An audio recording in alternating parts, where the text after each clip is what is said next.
Gold hub తాకట్టులో ఉన్న బంగారాన్ని విడిపించి కొనబడును. అదే రోజు ఆన్లైన్ ధరకు కొని డబ్బులు ఇవ్వబడును. ఎన్నికల వ్యూహకర్త ప్రశాంత్ కిషోర్ కొన్ని సంచలన విషయాలు బయటపెడుతున్నారు. ప్రశాంత్ కిషోర్ కొన్ని రహస్యాలను బయటపెడుతున్నట్టుగా మనకి సమాచారం వస్తుంది. నిన్న పీటీఐ సంపాదకులతో ప్రెస్ మీట్ లో భాగంగా ఆయన కొన్ని కీలక విషయాలు చెప్పారు. దేశవ్యాప్తంగా ఈసారి ఎన్నికలు ఎలా ఉండబోతున్నాయి, దేశవ్యాప్తంగా ఆయా రాష్ట్రాల్లో ఉన్నటువంటి ప్రాంతీయ పార్టీలు కావచ్చు, జాతీయ స్థాయిలో జాతీయ పార్టీలు ఎలాంటి ప్రభావం చూపిస్తాయి అన్ని విషయాలు చాలా కూలంకషంగా మాట్లాడారు. ముఖ్యంగా ఆంధ్రప్రదేశ్కు సంబంధించి కూడా కొన్ని కీలక విషయాలు ఆయన బయటపెట్టిన పరిస్థితి కనిపిస్తుంది. గత కొన్ని రోజులుగా మనం చూస్తున్నాము, ఎన్నికల వ్యూహకర్త ప్రశాంత్ కిషోర్ వైసీపీకి ఈసారి ఓటమి తప్పదు, వైసీపీ ఈసారి ఎట్టి పరిస్థితుల్లో ఘోర ఓటమి చవి చూడబోతుందని చెప్పి ఇటీవలే చాలాసార్లు కూడా ఆయన ఈ విషయాన్ని బహిర్గతం చేసిన పరిస్థితి కనిపిస్తుంది. ఆయన ఎప్పుడు ప్రెస్ మీట్ పెట్టినా వైసీపీకి సంబంధించిన విషయం, ఆంధ్రప్రదేశ్లో ఉన్నటువంటి రాజకీయాలకు సంబంధించి ఆయన తప్పకుండా మాట్లాడుతున్న పరిస్థితి మనం చూస్తున్నాం. ఆయన దేశవ్యాప్తంగా సర్వే చేశారు. మనం ఇప్పటి వరకు కూడా మనం చూసుకుంటే ప్రశాంత్ కిషోర్ ఇప్పుడు ఎన్నికల వ్యూహకర్తగా లేడు, ఆయన ఎలాంటి సర్వేలు చేయట్లేదు. ప్రస్తుతం ఆయన ఏదైతే ఐపాక్ టీం ఉందో దాని నుంచి బయటకు వచ్చేసాడు, సర్వేలకు ఆయనకి సంబంధం లేదని చెప్పి చాలామంది ప్రచారం ఊదరగొడుతున్నారు. కానీ ఆయన ఐపాక్తో సంబంధం ఉన్నా లేకపోయినా సరే ఆయన సొంతంగా కొన్ని సర్వేలు అయితే చేస్తున్నాడు. ఎలక్షన్ సమీపిస్తున్న తరుణంలో ఆయన మాట్లాడుతున్న విషయాలు, రాజకీయాలకు సంబంధించిన ఆయన చేస్తున్న ప్రకటనలు, రాజకీయ పార్టీలో ఆయా రాష్ట్రాల్లో ఎలాంటి ప్రభావం చూపిస్తున్నాయో ఇంత ధీమాగా చెప్పడానికి కారణం ఏంటంటే అంతర్గతంగా ఆయన కొన్ని సర్వేలు చేయించుకున్న పరిస్థితి కనిపిస్తోంది.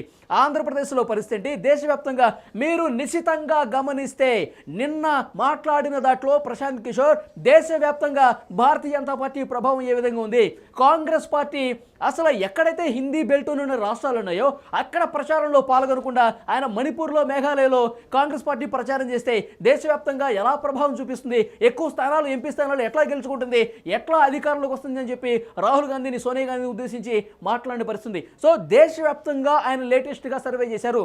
మనకి ఆఫ్ ది రికార్డు అంటే ఆయన కెమెరా ముందు లైవ్లో మాట్లాడింది ఈ విషయం అయితే, లైవ్లో మాట్లాడకుండా ఆఫ్ ది రికార్డ్లో ఉన్నటువంటి విషయాలు, ఈ సర్వేకి సంబంధించి కొన్ని విషయాలు బహిర్గతం అవుతున్నట్టుగా మనకి సమాచారం వస్తుంది.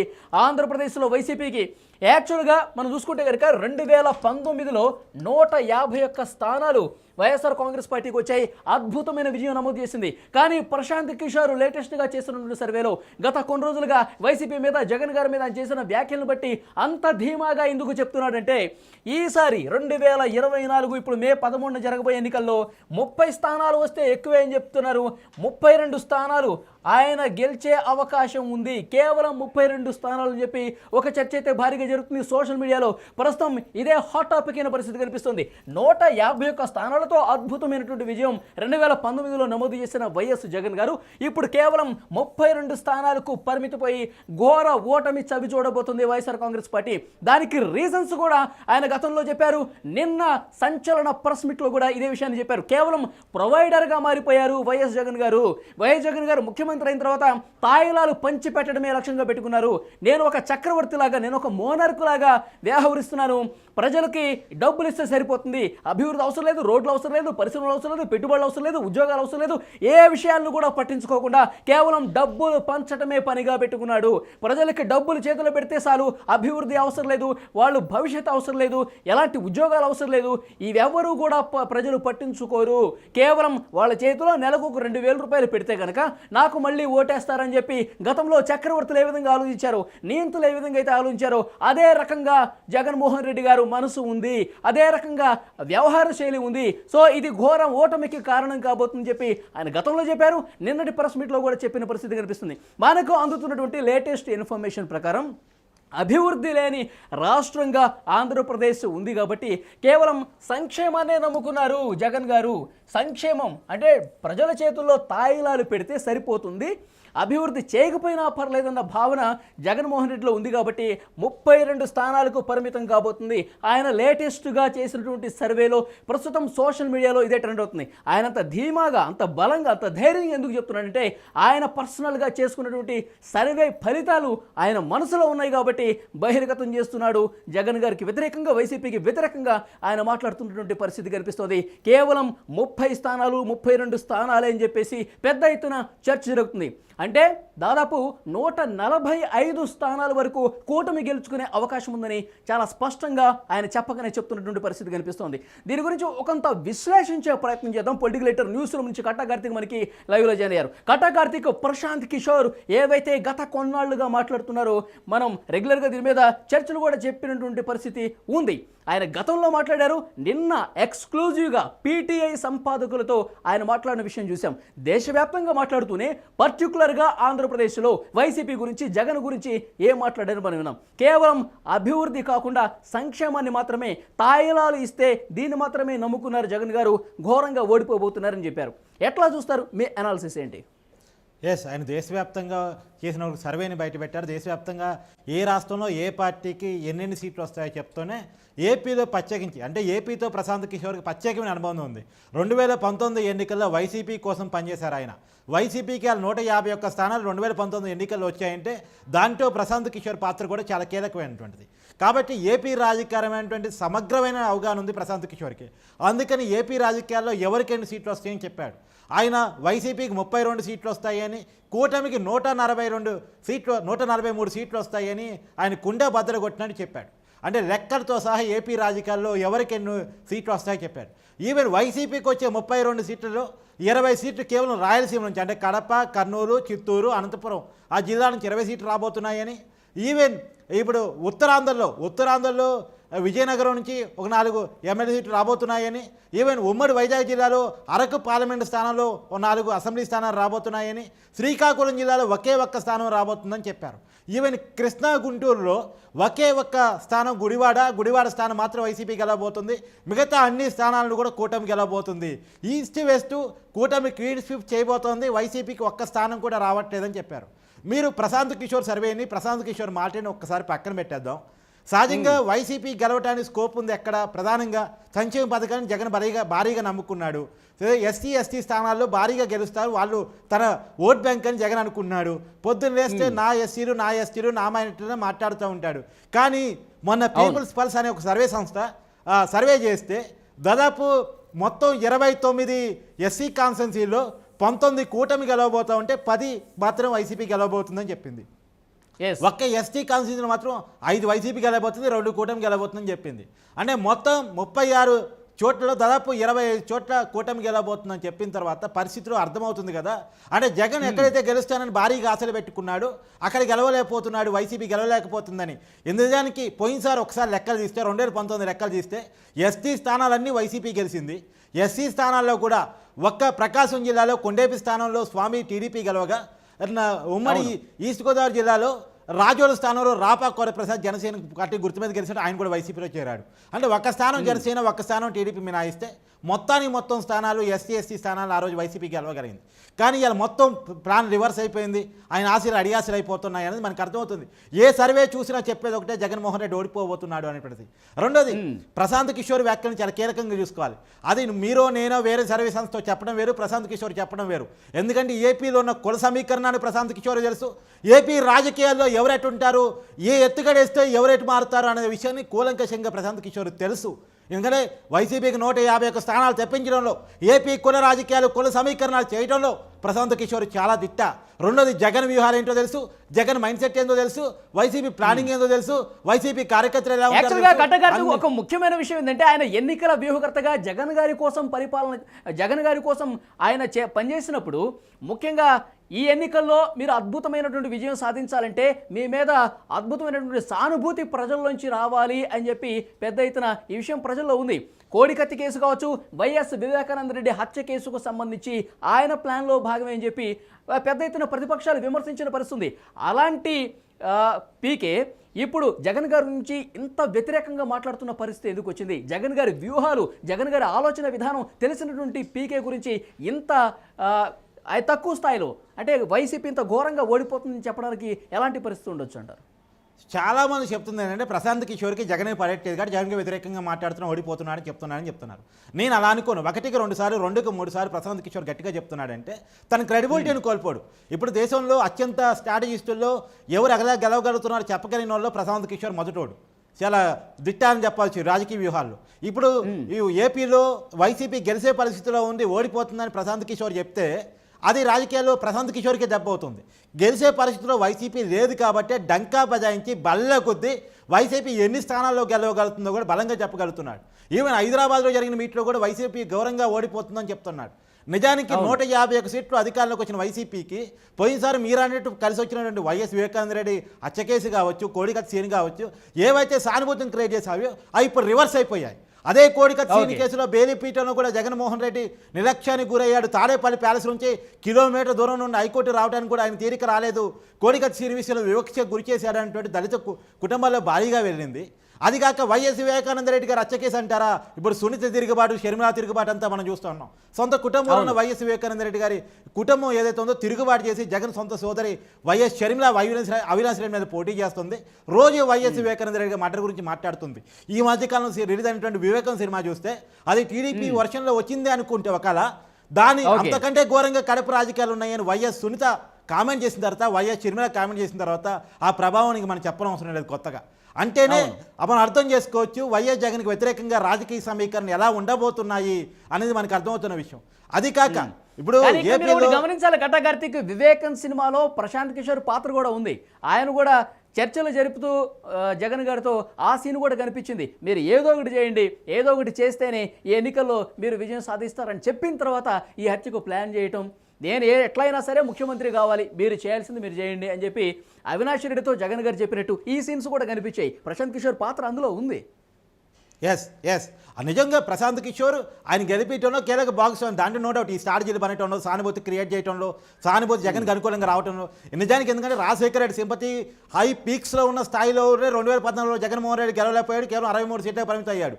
అలాంటిది ఈరోజు పోయినసారి ఎన్నికల్లో 151 వచ్చాయంటే ఖచ్చితంగా ప్రశాంత్ కిషోర్ స్ట్రాటజీలు ఖచ్చితంగా ఉన్నాయి, నో డౌట్ ఎట్ ఆల్. కానీ ఏదైతే ప్రశాంత్ కిషోర్ కొన్ని లైన్స్ జగన్మోహన్ రెడ్డికి ఇచ్చాడో, అభివృద్ధి విధానంలో అధికారం నిలుపుకునే విషయంలో రాంగ్ రన్లో జగన్ అధికారంలో ఉండాలంటే ఏమని చెప్పాడో అవన్నీ జగన్మోహన్ రెడ్డి నిలుపుకోలేకపోయాడు. కేవలం డబ్బులు పడేస్తే జనం ఓట్టేస్తారు అనేటువంటి దానికి జగన్ పరిమితం అయిపోయాడు తప్ప రాజధాని కట్టే విషయంలో కావచ్చు, లేదు ఉద్యోగాలు కల్పించే విషయంలో కావచ్చు, కంపెనీలు తీసుకొచ్చే విషయంలో కావచ్చు, ప్రజలకి మంచి చేసే విషయంలో జగన్ ఫెయిల్ అయ్యాడు అనేటువంటిది ప్రజల్లో. ఇంకోటి మీకు చెప్పదలుచుకుంది ఏంటంటే సంక్షేమ పథకాలే జగన్మోహన్ రెడ్డి గెలిపిస్తాయి అని చెప్పదలుచుకుంటే ఛత్తీస్గఢ్లో కాంగ్రెస్ ఎందుకు ఓడిపోయింది? ఈ దేశంలోనూ అత్యంత సంక్షేమ పథకాలు అందించారు ఏకైక రాష్ట్రం ఛత్తీస్గఢ్, కాంగ్రెస్ ప్రభుత్వం ఆ రోజుల్లో అధికారంలో ఉన్నప్పుడు. కానీ ఛత్తీస్గఢ్లో కాంగ్రెస్ ప్రభుత్వం పడిపోయింది, ఆ ముఖ్యమంత్రి ఓడిపోయాడు. ఈవెన్ కేసీఆర్ చాలా సంక్షేమ పథకాలు, రైతు బంధు దేశంలో మొట్టమొదటి ప్రవేశపెట్టింది కేసీఆరే, కేంద్ర ప్రభుత్వం కంటే ముందు. కానీ కేసీఆర్ ఓడిపోయాడు. సంక్షేమ పథకాలే గెలిపిస్తాయని భ్రమలే కనుక ఉండుంటే కనీస ఉపాధి హామీ పథకాన్ని తీసుకొచ్చిన కాంగ్రెస్ ఎందుకు యూపీఏ కేంద్రంలో అధికారం కోల్పోయింది? ఎంత భ్రమ! కనిపిస్తున్నాయి కట్టా కార్తీక్, కళ్ళ ముందు మనకి ఇన్ని ఎగ్జాంపుల్స్ కనిపిస్తున్నాయి. 4 సంవత్సరాలుగా, గత 4 సంవత్సరాల నుంచి తెలుగుదేశం పార్టీ ప్రతిపక్ష నాయకులు అందరూ కూడా పెద్ద ఎత్తున విమర్శలు చేస్తున్నారు. రోడ్లు అసలే బాగలేవు, ఒక వెహికల్తో ఆంధ్రప్రదేశ్ రోడ్ల మీద వెళ్తే నడుములు విరిగే పరిస్థితి అని చెప్పేసి పెద్ద ఎత్తున విమర్శలు వచ్చాయి. అయినప్పటికీ కూడా జగన్కి ఇవేమీ తెలియదా? కేవలం రోడ్లు బాలేవు, అభివృద్ధి లేదు, రాజధాని లేదు, అసలు ఎలాంటి పెట్టుబడులు లేవు, పరిశ్రమలు లేవు, ఉద్యోగాలు లేవు, ఇవన్నీ జగన్ గారికి తెలుసు కదా. కేవలం సంక్షేమాన్ని అమలు చేసుకుంటూ పోయారు. అంటే ఎలా అర్థం చేసుకోవాలి? సంక్షేమం ఒకటే గెలిపించదు అని చెప్పి జగన్ గారికి తెలియదా? జగన్ గారికి సూచనలు చేసేవాళ్ళు, సలహాలు ఇచ్చేవాళ్ళకి ఈ విషయం తెలీదా? కాస్ట్లీ సలహాదారు జగన్మోహన్ రెడ్డి పెట్టుకున్నాడు, ఆయన సలహాలు ఏమి ఇచ్చాడో తెలియదు, లేదా ఆయన కోటరి తప్పుదో పట్టించిందో తెలియదు. సామాన్య జనాలతో, కార్యకర్తలతో, ఎమ్మెల్యేలతో భేటీ నిర్వహించి వాళ్ళ అభిప్రాయం తీసుకోగలిగితే జగన్ గారికి వాస్తవం అర్థమయ్యేది. జగన్ గారు ఎంతసేపటికి వాస్తవంలో లేరు. ఎందుకంటే మీకు తెలిసే ఉంటుంది, ఇవాళ ఆ చంద్రబాబు నాయుడు, పవన్ కళ్యాణ్ లేదో మనలాంటి వాళ్ళు ఆరోపణ చేయడం వేరు. వైసీపీలో ఎమ్మెల్యేలుగా, ఎంపీలుగా, లేదా ఎమ్మెల్సీలుగా, జిల్లా అధ్యక్షులుగా పనిచేసిన వాళ్ళు వైసీపీ మీద చేసే ఆరోపణ ఏంటంటే మాకు అపాయింట్మెంట్ లేదు, తాడేపల్లి ప్యాలెస్లోకి మాకు ఎంట్రీ లేదు, మాకు జగన్మోహన్ రెడ్డి గారిని కలిసి వాస్తవాలు చెప్పే పరిస్థితి లేదు అనేటువంటిది వాళ్ళ పార్టీ నాయకులే చేస్తున్నటువంటి కామెంట్స్. ఇది జగన్మోహన్ రెడ్డి గారు తప్పుదోవ పట్టడానికి మొదటి కారణం. కేసీఆర్ ఎంత మంచి చేశాడని చెప్పినా, హైదరాబాద్ ఎంత భాగంలో అభివృద్ధి చెందిందని చెప్పినా కేసీఆర్కి బాగా మైనస్ ఏంటంటే ఆయన ఎవరికి అపాయింట్మెంట్ ఇవ్వడు, వాస్తవాలు తెలుసుకోడు, ప్రజలు ఏమనుకున్నారో తెలుసుకోడు అనేటువంటిది కేసీఆర్కి ఏ రకంగా మైనస్ అయిందో అదే రకమైన మైనస్ జగన్మోహన్ రెడ్డి కాబోతా ఉంది. ఇవాళ ఆ రోజు 105 సీట్లతో ఉన్నటువంటి బీఆర్ఎస్ 39 సీట్లకి ఎలా పడిపోయిందో 151 సీట్లతో ఉన్నటువంటి వైసీపీ అలానే 32 సీట్ల పడిపోతుంది. విషయం ఏంటంటే సంక్షేమానికి నేనే గొప్ప అని జగన్మోహన్ రెడ్డి గారు భావిస్తున్నాను కానీ అంతకన్నా పెద్ద పెద్ద మగోళ్ళు, నేను చెప్పాను కదా ఛత్తీస్గఢ్ ముఖ్యమంత్రి ఇంతకన్నా బాగా చేశాడు సంక్షేమంలో, నో డేట్ అట్ ఆల్. అది కానీ అక్కడ ప్రభుత్వం కూలిపోయింది. ప్రెస్ మీట్ లో కూడా ప్రశాంత్ కిషోర్ ఇదే మాట చెప్పారు. భూపేష్ బఘేల్ ఛత్తీస్గఢ్ ముఖ్యమంత్రిగా సంక్షేమ పథకాలను నమ్ముకున్నాడు, ఒక చక్రవర్తిలాగా చేశాడు. సేమ్ అదే పంథాను జగన్మోహన్ రెడ్డి అవలంబించాడు. ఆయన ఎలా ఓడిపోయాడో ఇతను కూడా అలాగే ఓడిపోబోతున్నాడు అని చెప్పి భూపేష్ బఘేల్ గురించి ఒక ఎగ్జాంపుల్ కూడా చెప్పాడు నిన్న. ఎస్, ఇప్పుడు ఆ ఎగ్జాంపుల్స్ మన కళ్ళ కనపడుతున్నటువంటి సమయంలో ఆయన అర్థం చేసుకుంది. పక్క రాష్ట్రంలోనే ఆయనకి కోతవేడి దూరంలోనే తెలంగాణ రాష్ట్రంలో ఏం జరిగిందో కూడా జగన్మోహన్ రెడ్డి గారు రివ్యూ చేసుకోవాల్సిన అవసరం ఉంది. సో వాస్తవానికి చాలా మంది చేస్తున్నాయి. ఈ మధ్యకాలంలో గవర్నమెంట్ ఎగ్జామ్స్ తెలంగాణలో నోటిఫికేషన్ వేస్తూ ఉంటే, రేవంత్ రెడ్డి నోటిఫికేషన్ వేస్తూ ఉంటే విద్యార్థులు ధర్నాలు పెట్టుకున్నారంటే మాకు ఈ క్వశ్చన్ రావద్దు అని చెప్పేసి. ఏ క్వశ్చన్ రావద్దు అని అడిగితే ఏపీ రాజధాని ఏంటి అని క్వశ్చన్ రావద్దు అని చెప్పేసి. అంటే ప్రపంచంలో ఏ నలుమూల ఏ రాజధాని అడిగినా మేము రాష్ట్రం ఎగ్జామ్ కానీ ఏపీ రాజధాని ఏంటి అంటే మాకు ఆన్సర్ లేదు అనేటువంటిది. ఆ ప్రశ్న అంటే కామెడీగా అనిపించినప్పటికీ కూడా నిజంగా సమాధానమైన క్వశ్చన్గా ఏపీ రాజధాని మిగిలిపోయింది అనేటువంటిది. నిజంగా ఇతను రాజధాని గురించి ఒక మాట మనం మాట్లాడుకోవాలి కట్టా కార్తీక్. ఇప్పుడు 3 రాజధానులు అని చెప్పారు, విశాఖ నుంచే పరిపాలన అని చెప్పారు. నిజంగా మీరు అంటున్నట్టు రాజధాని అనేది ఒక పెద్ద సమస్యగా ఆంధ్రప్రదేశ్కు మారిపోయింది. ఎందుకంటే విశాఖ నుంచే పాలన అందిస్తామని చెప్పేసి ప్రతి ఉగాదికి ప్రతి దసరాకి జగన్మోహన్ రెడ్డి గారు చెప్తూనే ఉన్నారు. పెట్టుబడుల సదస్సు జరిగినప్పుడు కూడా ఇదే విషయం చెప్పారు. పెట్టుబడిదారులు పెట్టేవాళ్ళతో ఒక మీటింగ్ జరిగినప్పుడు నెక్స్ట్ మీటింగ్ విశాఖలోనే ఉంటుంది, మీరందరూ అక్కడికి రావాల్సి ఉంటుందని చెప్పి డంకా బజాయించి మరి ప్రెస్ మీట్లో చాలా అధికారికంగా విస్పష్టమైన ప్రకటన చేశారు. కానీ విశాఖకు ఎందుకు పోవట్లేదు, ఎందుకు వాయిదాలు పడుతున్న పరిస్థితి ఉంది? ఇంత వ్యతిరేకత ఉన్నా సరే విశాఖకు ఎందుకు పోని పరిస్థితి కనిపిస్తోంది? ఆయన ఉద్దేశం వైజాగ్లో రాజధాని కట్టడం, వైజాగ్లో నివాసం చేయటమో, వైజాగ్ని రాజధానిగా అభివృద్ధి చేయటమో కాదు, అమరావతి రాజధాని కిలి చేయటం. అమరావతి రాజధాని డైరెక్ట్గా కిలి చేస్తున్నాడు, జనం ఒప్పుకోరు కాబట్టి ఏదో వైజాగ్ 3 రాజధాని కాన్సెప్ట్ ఎంచుకున్నాడు. డైరెక్ట్గా వైజాగ్ రాజధాని పోతుందని చెప్పకుండా 3 రాజధాని కాన్సెప్ట్ ఎంచుకున్నాడు. సరే 3 రాజధాని కాన్సెప్ట్ అన్నాడు, తర్వాత వైజాగ్లో నేను కూర్చొని పరిపాలిస్తున్నాడు, కార్యనిర్వాహక రాజధాని అన్నాడు. ఏం చేశాడు? ఇప్పుడు 3 బిల్డింగ్లు కట్టలేనోడు 3 బిల్డింగ్లు కట్టుకుంటే 3 రాజధాని చెప్తే జనం నమ్ముతారా? ఏంది ఆయన కట్టిన బిల్డింగ్ చెప్పండి? అసెంబ్లీ ఎక్కడ నడుస్తుంది? చంద్రబాబు ఆ రోజు కట్టిన బిల్డింగ్లో నడుస్తుంది. హైకోర్టు ఎక్కడ నడుస్తుంది? చంద్రబాబు ఆ రోజు కట్టిన బిల్డింగ్లో నడుస్తుంది. సెక్రటరీ ఎక్కడ నడుస్తుంది? చంద్రబాబు ఆ రోజు కట్టిన బిల్డింగ్లో నడుస్తుంది. జనానికి ఇవన్నీ తెలియదా? ఆలోచించలేరా? జనం అమాయకులు అనుకుంటున్నారా? తెలియదు. కానీ 3 బిల్డింగ్లు కట్టలేనోడు 3 రాజధాని గురించి మాట్లాడితే జనం నవ్వుతారు కాక. ఇప్పుడు ఆ పరిస్థితిలో జగన్మోహన్ రెడ్డి ప్రభుత్వం ఉంది, వైసీపీ ప్రభుత్వం ఉంది. అందుకనే ఈవెన్ ఎస్టీలో ఎవరైతే సంక్షేమ పథకాలు అధికంగా అందుకుంటున్నారో వాళ్ళే జగన్మోహన్ రెడ్డి మాకొద్దు, ఎందుకంటే మా ఎస్సీ కార్పొరేషన్ని నిర్వీర్యం చేశారు, మా ఎస్టీ కార్పొరేషన్ నిర్వీర్యం చేశారు, రుణాలు లేకుండా చేశారు, మా బతుకులను ఛిద్రం చేశారు, మా మీద దాడులు పెరిగాయి అనేటువంటిది వాళ్ళు బలంగా చెప్తున్నారు. రెండోది గంజాయికి బానిసనం చేశారు, గంజాయి సాగు విపరీతంగా పెరిగిపోయింది, గంజాయికి అడ్డంగా మారిపోయింది అనేటువంటిది వాళ్ళు పదంగా ఆరోపిస్తున్నటువంటి విషయం. ఇప్పుడు ఎస్సీలు, ఎస్టీలు, బీసీలు, మైనార్టీలు ఈ ఓట్లన్నీ ప్రతికూలంగా మారే అవకాశం కనిపిస్తుంది. ఎందుకంటే ఈ ఓట్లనే బడుగు బలహీన వర్గాలు, పేదల ఓట్లు మొత్తం గంప కొత్తగా నాకు పుడతాయని చాలా ధీమాగా ఉన్నారు వైఎస్ జగన్ గారు. అలా నేను 2 సర్వేలు చెప్పాను. ఒకటి ప్రశాంత్ కిషోర్ మాటలు చెప్పాను, ఆఫ్ ది రికార్డ్ చేసిన మాటలు చెప్పాను. అదిగాక వాడికి పోయి చేసినటువంటి పీపుల్స్ ఫర్ సర్వేని చెప్పాను. ఈ 2 సర్వేలు చెప్తున్న దాని ప్రకారం ఒక కామన్ పాయింట్ తీసుకుంటే ఆయన బలంగా అనుకుంటున్నటువంటి ఎస్సీ, ఎస్టీ, బీసీ, మైనార్టీ, బీసీలు ఎలాగూ లేరు, బీసీలు టీడీపీ ఓట్ బ్యాంక్ అది వదిలేయండి, అది పక్కన పెట్టేస్తే మైనార్టీ, ఎస్టీ, ఎస్టీలు వీళ్ళు ప్రధానమైన ఓట్ బ్యాంక్ అని జగన్మోహన్ రెడ్డి భావిస్తున్నారు. బీసీలు అత్యధిక భాగం ఉంటారు కాబట్టి బీసీలు అనే పదం వాడుతున్నప్పటికీ కూడా ఆయన ప్రధానంగా నమ్ముతున్న ఓట్ బ్యాంక్ ఎస్సీ, ఎస్టీ, మైనార్టీలు. కానీ వాళ్ళు కూడా లేరు అనేటువంటిది మనకి సర్వేలు బట్టి అర్థమవుతుంది. మనం ఓరల్గా మాట్లాడుకునే మాట కాదు, లెక్కలు చూపిస్తున్న విషయం. లెక్కలు చూపిస్తుంది 29 ఎస్సీ కాన్స్టిట్యున్సీలో 19 కూటమి గెలవబోతుందని పీపుల్స్ పార్టీ చెప్తా ఉంటే ప్రశాంత్ కిషోర్ చెప్తున్నా అంతకన్నా ఎక్కువ గెలవబోతుంది అని చెప్పి చెప్తున్నాడు. తర్వాత ఎస్టీల్లో 5 స్థానాలు వైసీపీ గెలవబోతుంది, 2 మాత్రం కూటమి గెలవబోతుందంటే లేదు, ఎస్టీలో కూడా బలంగా గెలవబోతుంది. మనం ఇందాక మాట్లాడుకున్న అరకు పార్లమెంట్ స్థానంలో ఉన్న ఎస్టీ కాన్స్టిట్యున్సీలో మాత్రం వైసీపీ గెలవబోతుంది.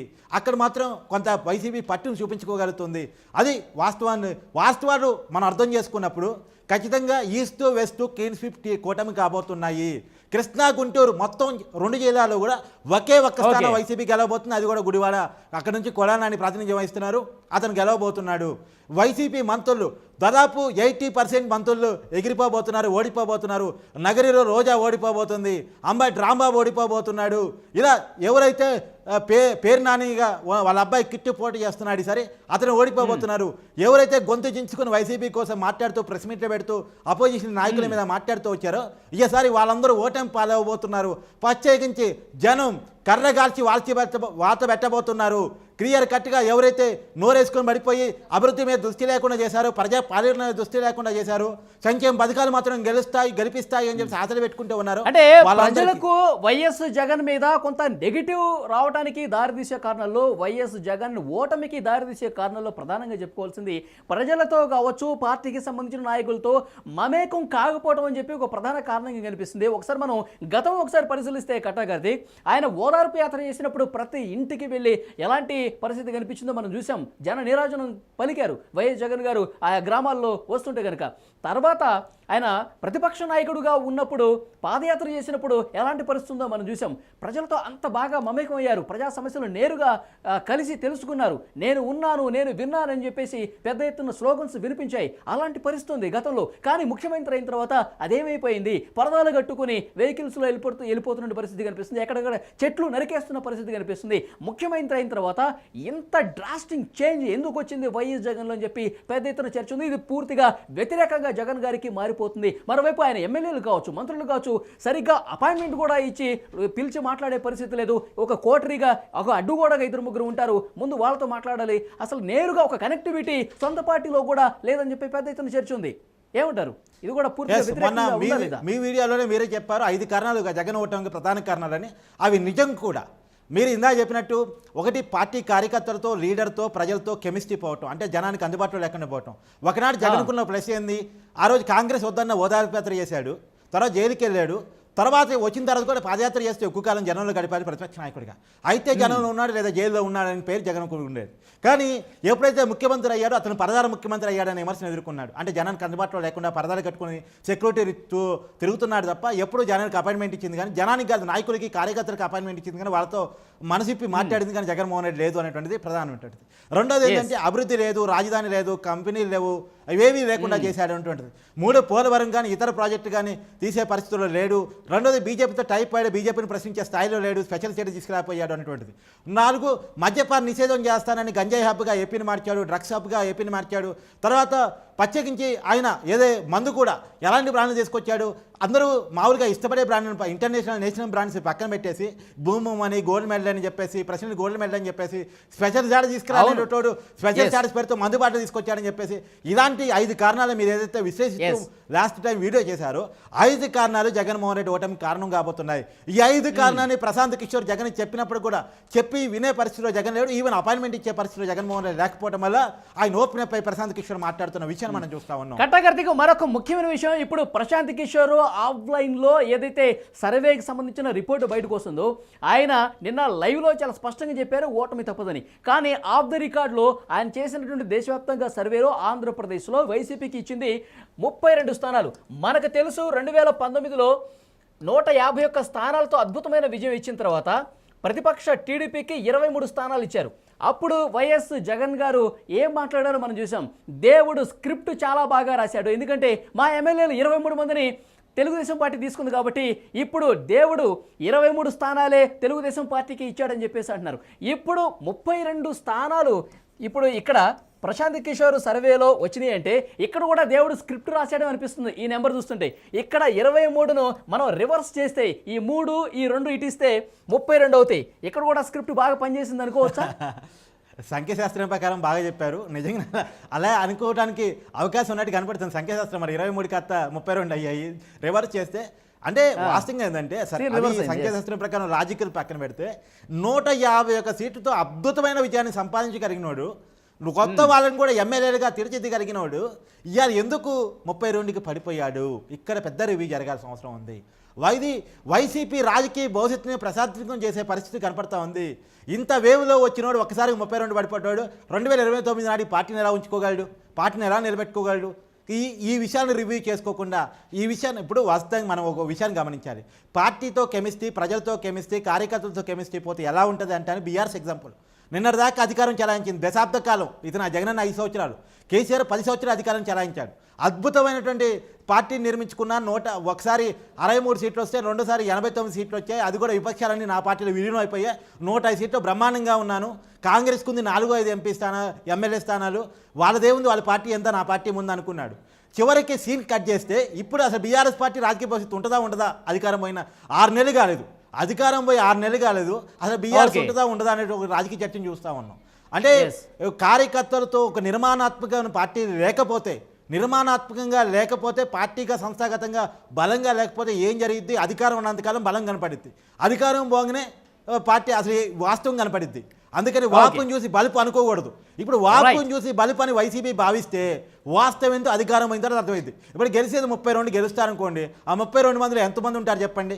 అంటే ఇప్పటికే అధికారాన్ని ఉన్నప్పటికీ కూడా అధికారాన్ని త్యజించి అధికారం రాదు, పార్టీ గెలవలేదు అనుకున్నటువంటి కాంగ్రెస్ పార్టీలోకి ఎస్సీ ఎమ్మెల్యేలు పోతా ఉన్నారు, మనం చూస్తూ ఉన్నాం కదా. అప్పుడు అంటే ఇప్పుడు కాంగ్రెస్ పార్టీకి ఏపీలో ఏ బలం ఉందని పోతున్నారు? బలం కాదు, అనుబంధం కావాలని పోతున్నారు. వైసీపీ పార్టీలో గౌరవం లేదని పోతున్నారు, వైసీపీ పార్టీలో గుర్తించే వాళ్ళు లేడని పోతున్నారు. పోతుంది కూడా మొత్తం దళితులు, ఆ దళిత ఎమ్మెల్యేలు, సిట్టింగ్ ఎమ్మెల్యేలు, ఎవరు మాజీ నాయకులు కాదు పోతుంది. వైసీపీలో సిట్టింగ్ ఎమ్మెల్యేలు 9 ఆల్రెడీ కాంగ్రెస్ పార్టీలోకి పోయారు, ఎరజే కావచ్చు, ఇంకొంతమంది కావచ్చు. సో వాళ్ళు ఎందుకు పోతున్నారంటే గౌరవం కోసం పోతున్నారు, ఆత్మగౌరవం కోసం పోతున్నారు. ఆత్మగౌరవాన్ని గుర్తించినటువంటి రాజకీయ పార్టీ, సంస్థాగతంగా నిర్మాణం లేని రాజకీయ పార్టీ, కార్యకర్తలని, నాయకుల్ని, ప్రజల్ని గుర్తించలేని రాజకీయ పార్టీ మనుగడ చాలించదు అనేటువంటి ప్రజాస్వామ్యం నేర్పే సూత్రం అది బీఆర్ఎస్ అయినా రేపు వైసీపీ అయినా అదే సూత్రం. ఓకే, అది మొత్తానికైతే ప్రశాంత్ కిషోర్ లీక్స్ అనేవి బయటకు వస్తున్న పరిస్థితి చూస్తున్నాం. ఆయన చాలా స్పష్టంగా లైవ్లో చెప్తున్నారు వైసీపీ ఈసారి ఘోర ఓటమి చవి చూడబోతుందని. జగన్ గారు ఎందుకు ఓడిపోతున్నారు కూడా చాలా స్పష్టంగా చేస్తున్నటువంటి పరిస్థితి కనిపిస్తుంది. పీటీఐ ప్రతినిధులతో ఆయన దేశవ్యాప్తంగా ఉన్న రాజకీయ పరిస్థితులను చర్చించారు. ప్రస్తుతం వైసీపీ గురించి ఏదైతే మాట్లాడారో, జగన్ గారి గురించి ఏదైతే మాట్లాడారో పూర్తిగా వైరల్ అవుతున్న పరిస్థితి ప్రస్తుతం కనిపిస్తుంది. మరోవైపు కూటమిలో ఒక కొత్త జోషు తీసుకొస్తున్నటువంటి పరిస్థితి అయితే కనిపిస్తుంది. ఆయన కేవలం సంక్షేమాన్ని నమ్ముకున్నారు, తాయిలాలు పంచడమే ధ్యేయంగా పెట్టుకున్నారు, ఒక నియంతలా వ్యవహరిస్తున్నారు.